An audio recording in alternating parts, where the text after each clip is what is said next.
All right, welcome on in. KSL Sports Front Page, a special edition. It's always brought to you by University Federal Credit Union. Mitch Harper, Matt Baiamonte, host of Cougar Sports Saturday, and Kyle Ireland, KSL Sports digital producer, here on the program today. And we're discussing some breaking news. You see it right here on the screen. Matt Bushman, BYU tight end, out for the 2020 season from an injury suffered in practice on Monday. We reported this late last night that he was carted off the field. There was a team prayer after he suffered an injury. Tears were shed, and it led many to believe that the worst could potentially be here. And the worst outcome for Matt Bushman is here, and that's a season-ending injury. That being, of course, from BYU today as they made that official. And right now we're going to be discussing the reaction to this news and what it means for BYU football as we're 6 days away to the Cougars take on the Navy Midshipmen in Annapolis coming up on Labor Day night. So, guys, if you want to interact with us on the program, share your comments on Facebook, YouTube, Periscope, Twitter, wherever you're watching, share your reactions, and we'll get to your commentary in the show as well. We'll start things off with you, Matt. Initial thoughts on what this means for BYU in 2020 to lose such a star in Matt Bushman. For BYU, it is significant because the schedule is lighter. I think they can survive it. We've heard a lot about the depth at the tight end position behind Matt Bushman, and so that will be tested. I think where it's just so devastating is for Matt Bushman personally.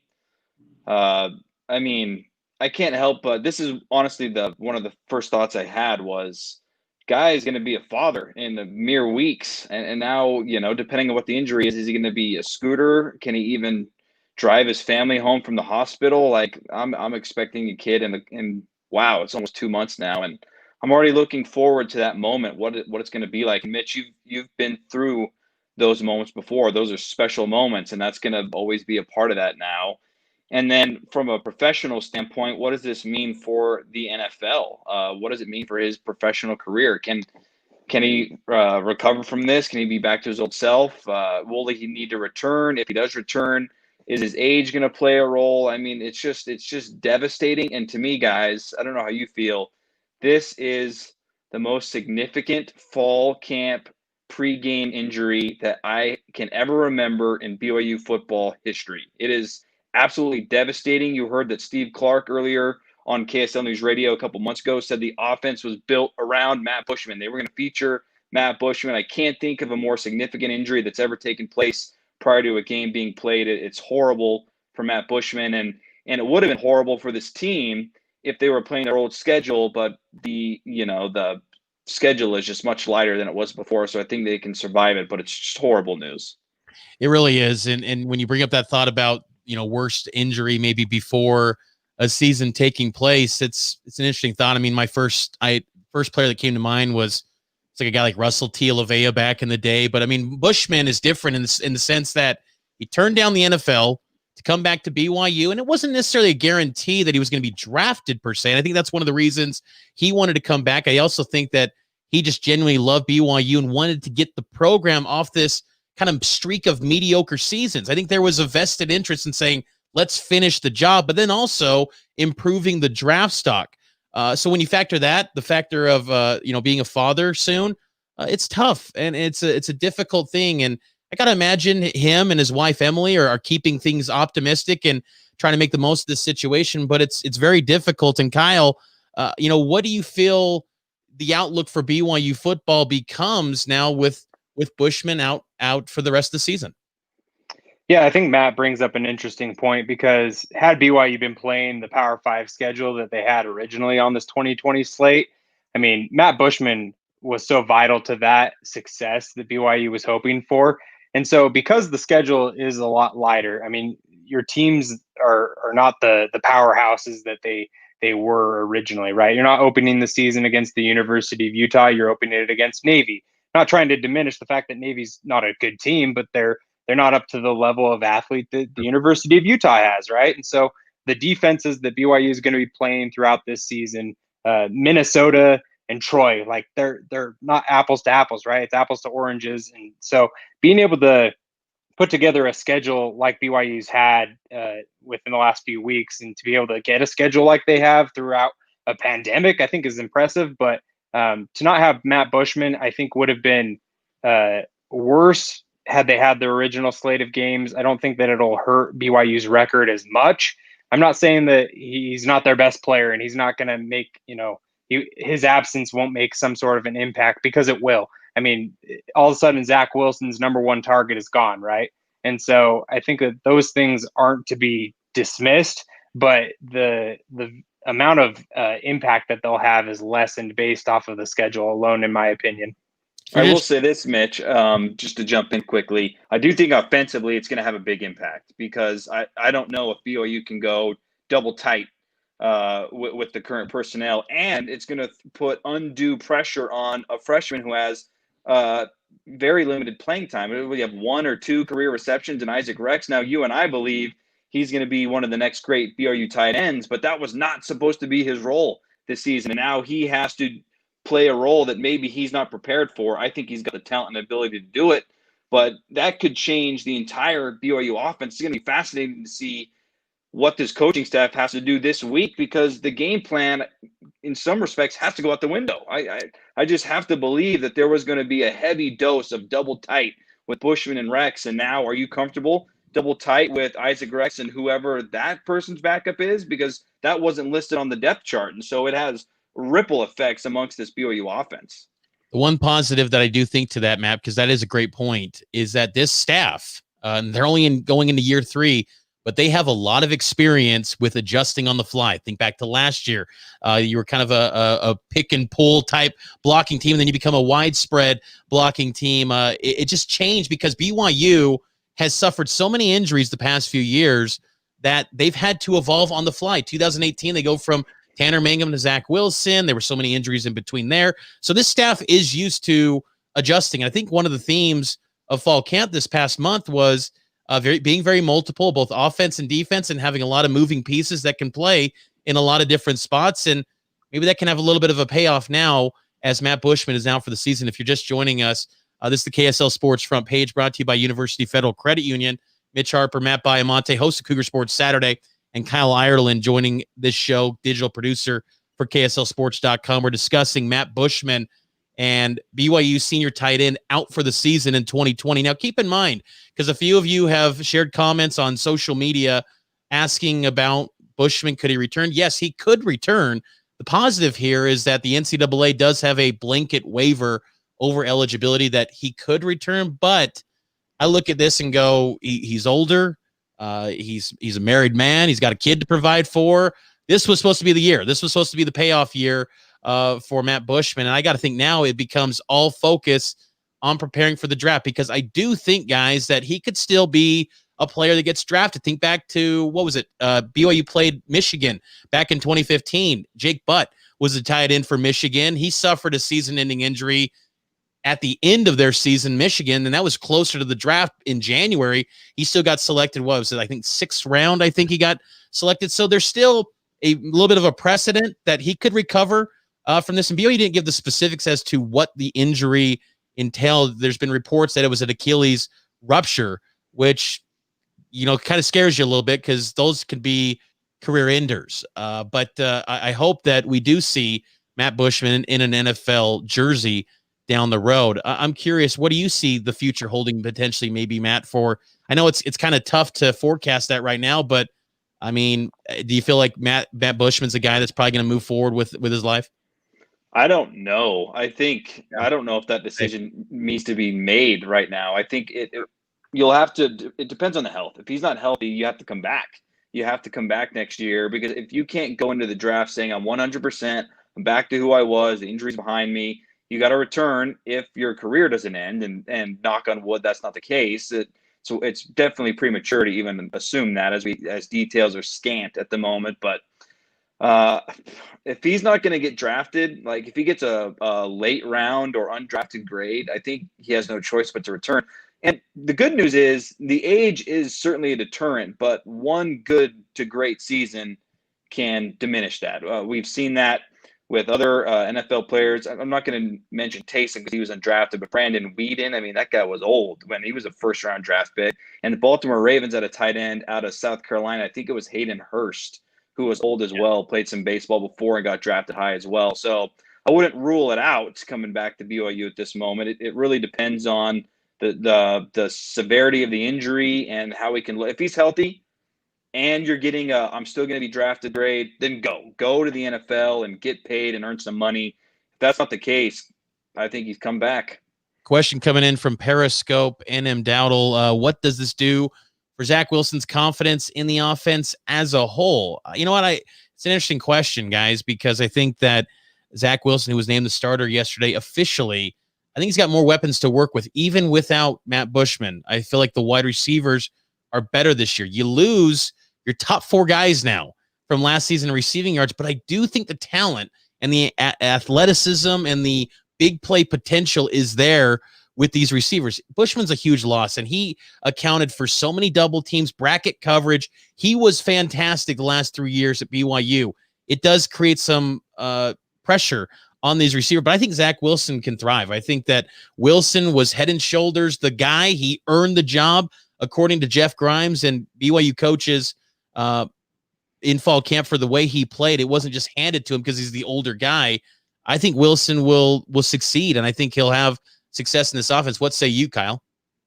I think it's an interesting point because, BYU's offense has gone through so many changes over the past few years. And so I think we look back at injuries affecting those changes and the fact that, BYU's had to adjust on the fly, like we've mentioned earlier. So you look at the fact that, like, they don't have a running back that's like solidified on the depth chart as the starting running back, right? And so I look at that as something where that would affect my confidence if I'm Zach Wilson, to be able to be like, I don't have a go-to running back who is an every down back that I can count on. And, BYU hasn't really had that since Jamal Williams. And so I think that, those types of things are the things that are going to be more of a hindrance to his confidence than, having Matt Bushman out. It's just all the other guys around and the uncertainty with them, because you just look at the fact that this offense really is so inexperienced in some positions, and Zach Wilson really is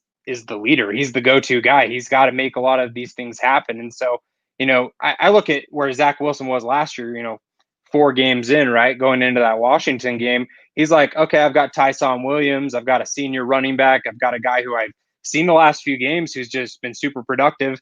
Whereas this season, like, does he know if Lopini Katoa is going to be behind him or Tyler Algier? Does he trust Gunnar Romney to be the go-to wide receiver? Because the last couple of seasons, I mean, I remember going into last season, Mitch, talking with you about, is Gunnar Romney the go-to guy? Is he going to be that number one option for Zach Wilson? And it didn't turn out to be that way. It was still Matt Bushman again. And so I think that there's a number of guys on this offense that need to step up immediately to be able to help Zach Wilson's confidence stay at that level. Because I think Zach himself is just an ultra confident kind of a person. That's just kind of his personality and who he is as a football player. But I think that in order to continue that throughout the rest of the season, all of these guys around him have to step up and prove the fact that they can be those guys. And I think when you say step up, I think that's a good point, because I think this whole program has to step up. And what maybe makes this injury a little bit concerning for the outlook of the season for BYU, when you focus just on the team itself and what they could potentially accomplish this year, Matt Bushman was one of the only consistent guys that you could bank on. Week after week, you knew Matt Bushman was going to bring it and he was going to deliver results and production. Even when the defenses knew what was coming, Matt Bushman produced. With double teams, he produced. Now, everyone else, when you say step up, they have to do that now, because this program has been inconsistent. They've been mired in inconsistency. We've talked with coaches and players during fall camp about what it's going to take to be more consistent. Well, now more than ever, when your safety valve is taken away for the year, you have to have consistency. You have to form that identity more than ever before. And that's where I think the identity does shift potentially to Zach Wilson. And I think with the running backs that you mentioned, it's always been a focus for Kalani Sitake to have receivers, effective receivers out of the backfield at the running back position. That to me is Lopini Katoa. And that could be something where he can be a bigger factor in the passing game for this BYU offense. I think on the ground game, it's going to be more Tyler Algier. So those two guys are going to have a lot of reps and opportunity, but I think Lopini now factors more into this passing attack than ever before. What would you say, Matt? I think it's definitely. I think Lapini is an ideal hybrid slot receiver, running back. You get him involved in the screen game, some jet sweeps. I think he's great there. I think BYU is fine at running back, even though they lost Tinkley Rapati. A little shot on the depth. I still think a guy like Jackson McChesney, not in the initial depth chart. He's someone who produced in small moments last season, so no concerns there. I do think coaches have to be careful not to put too much on Zach Wilson.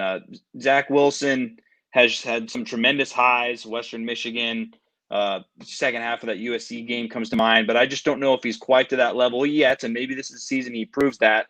You don't want to put all the pressure on Zach Wilson. He still needs to do his, not to go coach speak here, but 1/11th in the offense. You don't want to shift so much onto him that he's making plays that he shouldn't make. He's forcing the ball into places, and it turns into too many turnovers. And so I know that it's going to be hard to not overreact to this because Matt Bushman, in my opinion, was the best player on the football team, but you just have to move forward.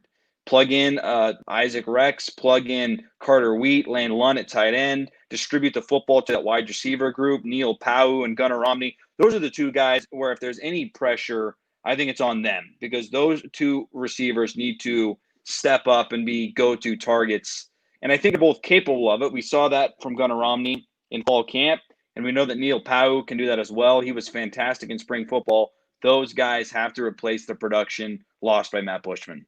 Yeah, here's your depth chart. I mean, for kind of projected depth chart, if you will, for BYU's tight ends. They with Bushman now gone, Isaac Rex steps in as the starting tight end. And it was interesting, Matt, you noted on your piece on KSLSports.com yesterday how it was noteworthy that Isaac Rex was the clear-cut number 2 on the initial depth chart. So that's got to be a little bit reason for optimism for Cougar fans that he was far and away the best guy above the rest after Matt Bushman, because it feels like Matt Bushman plus a bunch of young budding potential stars in this tight end room. So it is noteworthy that what the program feels about Isaac Rex. I talked to Aaron Roderick back in February at signing day, and he told me when we actually had the chance to speak face to face as a society, which was a great time back then.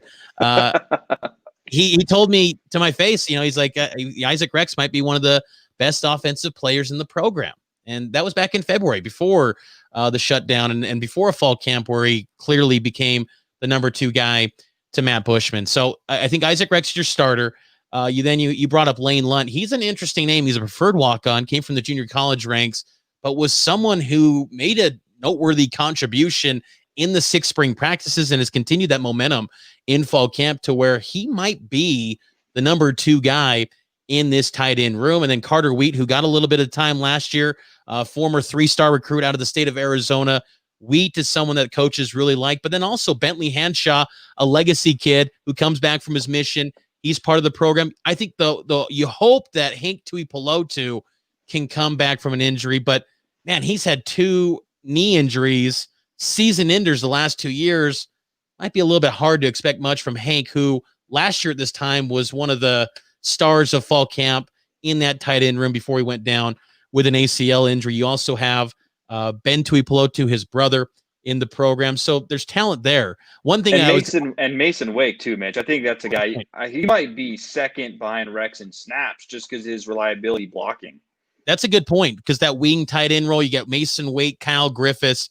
I'm glad you bring them up because they are part of that wing tight end. They have the Y tight end and then the F tight end in this BYU offense, and the wing is kind of that F tight end in this BYU offense. I was thinking too, guys, back in April, I was on the Cougar Tracks podcast. I was talking to BYU basketball head coach Mark Pope, and there was rumblings about Dalton Nixon potentially trying out for the football team and playing tight end. And I asked Pope at that time, like, is Dalton going to actually do this and play football? And he's like, man, if he does, he'll be successful. And I'm thinking now, come on, Dalton, like, come walk on. You got the blanket waiver. You could come back next year.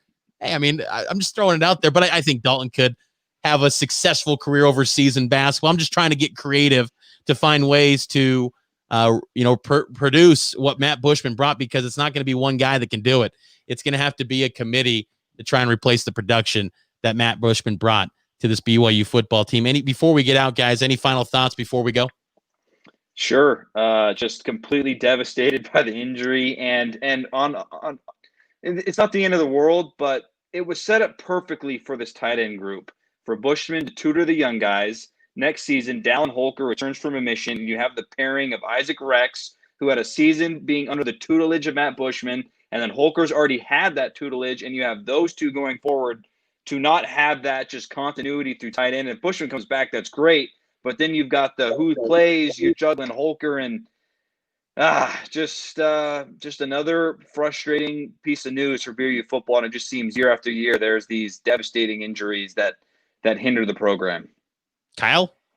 I'll just say, I think for Matt himself, just on a personal note, I mean, I'm devastated for him and the fact that, his NFL future could potentially be in jeopardy. I don't know, depending on the severity of the injury, but the fact that he has a support system, I mean, related to Chad Lewis, and being able to, kind of turn to him with Chad Lewis going through such a devastating injury in his NFL career, I think that that'll be something that he can turn to and say, how did you get through that, to be able to, I mean, Chad Lewis wasn't ever the same, right? But the fact that he's turned his life into what he is now at BYU and being able to have a successful career outside of the NFL, and so just on a personal note, I think that'll be good for Matt to be able to have somebody to turn to who's gone through a terrible injury.